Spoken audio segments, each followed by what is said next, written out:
What's up? This is your host Non-Fungible TC, Non-Fungible Today and Non-Fungible Tomorrow. And yesterday, the crypto market was hanging by a thread because, you have the FTX implosion, Binance decided not to acquire FTX, and then you have this FTX insolvency, which I'm sure that all of you know. And what was the most crucial thing yesterday was that the CPI numbers came out. So yesterday, the CPI number is the consumer production index, I think, a consumer purchase index, yeah. And so it really tells you about the inflation rate. If the CPI is higher, it basically means that inflation is not under control and the Feds will raise interest hike. If the CPI is lower, it means that inflation is actually being controlled by these interest rate hike, and hopefully the Feds will increase the basis point much lower, right? So what happened is that yesterday's CPI number, expected CPI was 7.9. In the end, we have a 7.7, which means that it was lower than expected by 0.2. So indeed, the market was actually being saved by the inflation numbers yesterday, because if you think about it, if the inflation numbers is higher than 7.9, what will happen is that the traditional market will collapse, right? Usually that will happen, and in such a shaky crypto market, I'm definitely sure we will go to goblin town. So we are kind of saved by the numbers. But I think this is a very funny video where it shows that inflation in February was 7.7%. The world was crazy because it was a very high inflation. But nowadays, at a 7.7 inflation right now, it isn't that bad, right? So really, this whole thing about inflation to a certain extent, when it comes to the market, is about, perspective and also narrative. So without further ado, what happened to the inflation rate? So the CPI numbers is actually a composite. If you look at this, right, the CPI is 7.7. So the full name, sorry, I forgot the full name just now. The full name is actually Consumer Price Index. Yes, the Consumer Price Index. So what happened yesterday was that this inflation, and it shows you the 12-month changes in terms of inflation. If you look at this, the thing that increased it the most is actually airfare and gasoline. So right now, a lot of people is traveling because the borders are open, and therefore, supply is lower than the demand, and the demand is very high because everyone want to travel. So that's why it was very expensive, right? Flight is very expensive nowadays, and especially accommodation overseas as well. Household energy, gasoline. So energy prices are high, but not as high as airfare. And if you look at this, overall inflation 7.7, housing is 7.9. But then you do have some other stuff with a much lower inflation. But actually rental cost is negative 3.5, IT hardware and services 4.2. Okay, which is interesting, okay? But overall, I think the things that really stands out is the energy price and the inflation, and also the food at home and transportation, food at restaurant, because these are actually quite high numbers. Because right now when we're looking at this, these look like numbers, right? But in reality, if you think about paying more than 50% on your airfare, it really shows up in when in your spending, right? So definitely, guys, inflation is something that is very hard to control. And once inflation goes up, if you hold US dollar, basically your value in US dollar goes down because your consumption value is lower, right? Because with the same $1, you can buy less of the stuff because the prices are going up. And therefore, to a certain extent, similar to this title, crypto was saved by inflation. Some people buy Bitcoin, buy cryptocurrency as an inflation hedge, or the volatility of that could help outweigh the inflation, right? So moving on. So what happened yesterday? The market kind of dumped. So this is the day chart for Bitcoin to be USDT. So the market kind of dumped for a few days because of FTX, right? And then Bitcoin was so low at around 15,000, and then pumped all the way up at 18,000 because of the CPI numbers, and then kind of dumped back down. Okay, so it really shows you that cryptocurrency is indeed a very volatile asset. But we are being saved by the inflation numbers, okay? Because if the inflation number comes harder than expected, we have experienced in the past. In the past, we have a lot of these huge dumps, and these huge dumps were actually caused by the monthly inflation numbers, right? I remember like a few months ago, there was this huge dump, and I think that was caused by the inflation numbers. I forgot the exact date, but yeah, some of these huge dumps were caused by the CPI, where people were saying that, hey, CPI is going to be lower than expected, but it was higher than expected by 0.1%, and then everyone went bollocks, right? So looking at this, FTX investors, traditional market, right? Writing down the investments. BlockFi is the latest crypto company to get clapped. So BlockFi is saying that they're freezing the withdrawal or something like that because they have exposure to FTX. If you look at the market, and also I think one of the big things that we should see for today is that today is Double 11, okay, November 11. So in China, there's this huge sale event, right? So they sell a lot of product, they have a lot of discount on this single day, which we call it single day. After the single day, we'll pretty much have a better indicator of the online e-commerce situation in China, and then we can see whether the consumption power has gone down or gone higher, right? You can compare year over year, and that it really gives us a idea of the consumer purchasing power, like actual consumer purchasing power, and also the situation in China. So these are some news. A U.S. budget deficit dropped to 88 billion in October, down 47. Wow, so a lot of deficit dropped. Okay, and then so 7.7 year over year inflation. We talked about it.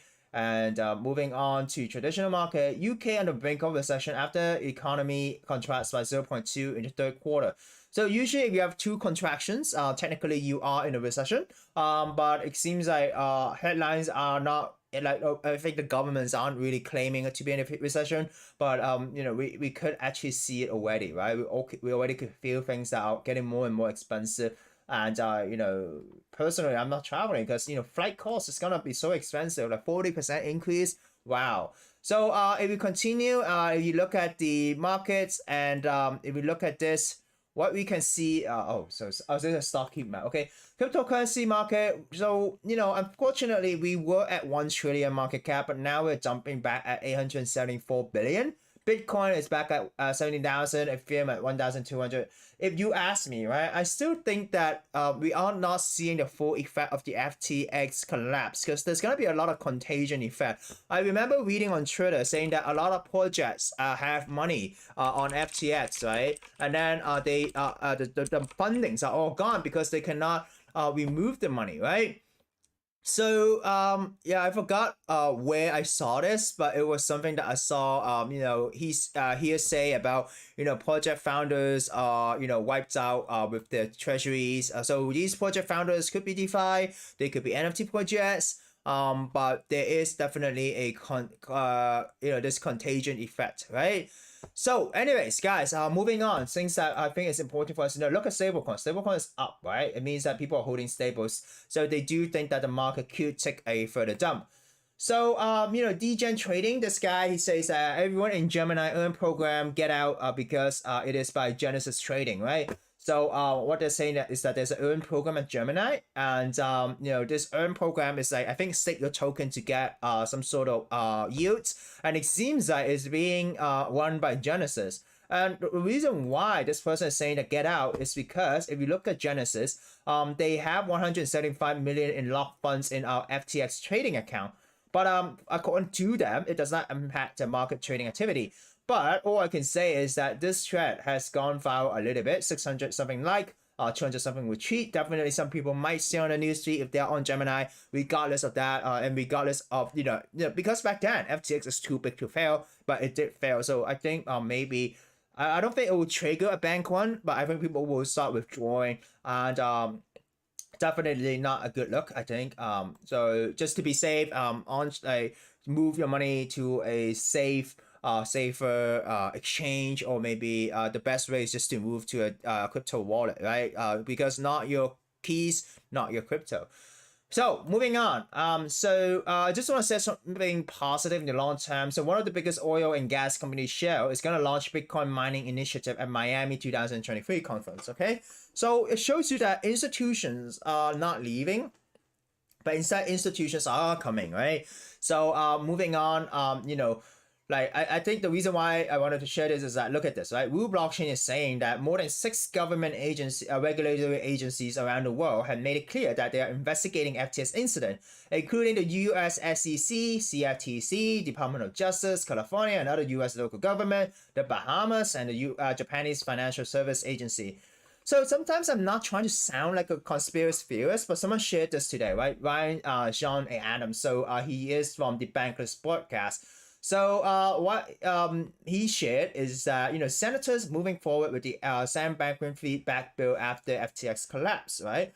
Because Sam Bankman-Fried has been working with the U.S. government to kind of regulate things, and that's why he got a lot of attack when he was talking about DeFi and how DeFi should be regulated. But he has been working with government agencies in the U.S. So sometimes, I'm not trying to sound like a conspiracy theorist because sometimes things just happen. Sometimes it's just coincidence, right? But what if all of this is an elaborate plan to get crypto heavily regulated? Because you see a lot of these government institutions are now, or government agencies are now, investigating this, right?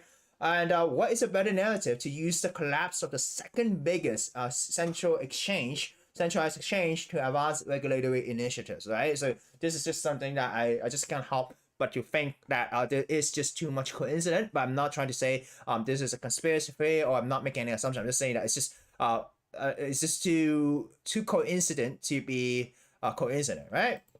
So another thing, yes, the contagion is just beginning. So BlockFi says it can no longer operate its business as usual, pausing client withdrawal, right? So they are causing client withdrawal, and then so I think they have some exposure to FTX.com, FTX US, and Alameda probably, and so yeah, moving on.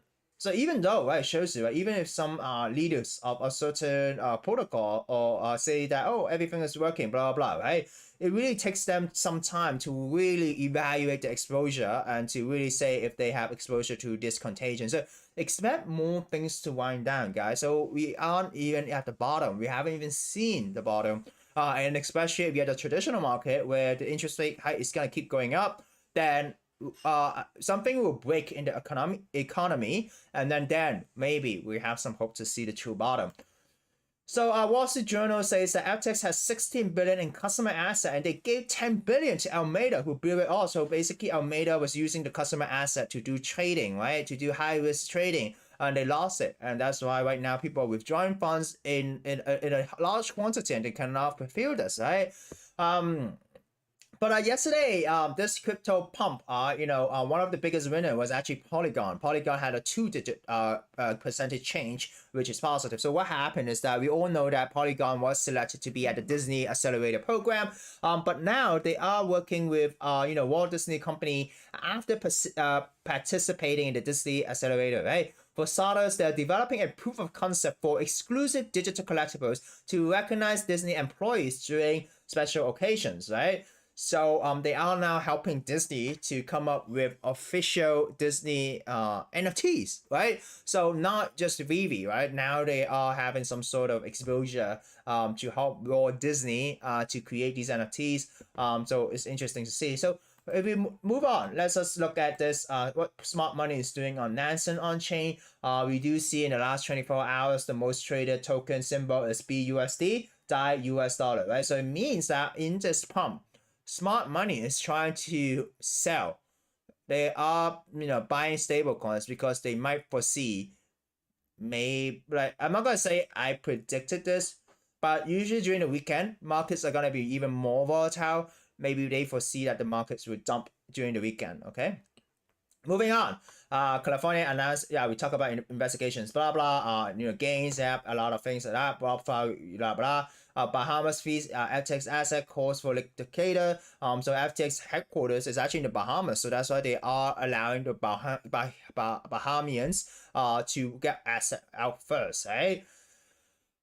So after rattling confidence in FTX, Binance still holds 5% of the FTT supply. But imagine if they sell that 5%, that is gonna affect the whole thing, right? So Coinbase lays off over 60 employees amid crypto market turmoil. So it seems like there's so much pain happening over and over again. So moving on to NFT news, because of this FTX fiasco, Deepak. Deepak is the founder of Chain. And I think he was actually quite instrumental in helping Tiffany's and Co. to approach that crypto punk pendant. So what happened is that his company's treasury was kind of like with FTX, and they can no longer withdraw that. Of course, they still have money to run the business, but as a precaution, he was actually forced to auction off his NFTs or maybe sell it to a DAO. So yeah, it's kind of sad to see people having to part with the NFTs because of of some move by central entities, right? It's always very sad to see things like that. But anyways, selling NFTs for yourself is one thing.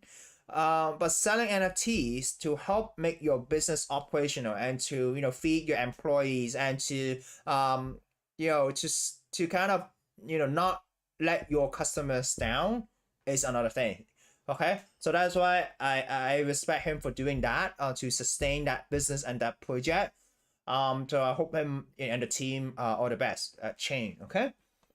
So NFT news. So CryptoPunk Flip bought a yacht club. So the lowest price punk for sale is higher than the Bored Apes. But one of the reasons for this is because the BendDAO auction. So BendDAO is a liquidity borrowing. So you can use your Bored Ape as liquidity and you borrow Ethereum, right? So a while back, the Bored Ape price was kind of dumping because of the BendDAO auctions. So it seems like there is something like that. Some Bored Apes at the risk of being liquidated, and therefore the prices of these Bored Apes, the floor Bored Apes, are actually going lower, right?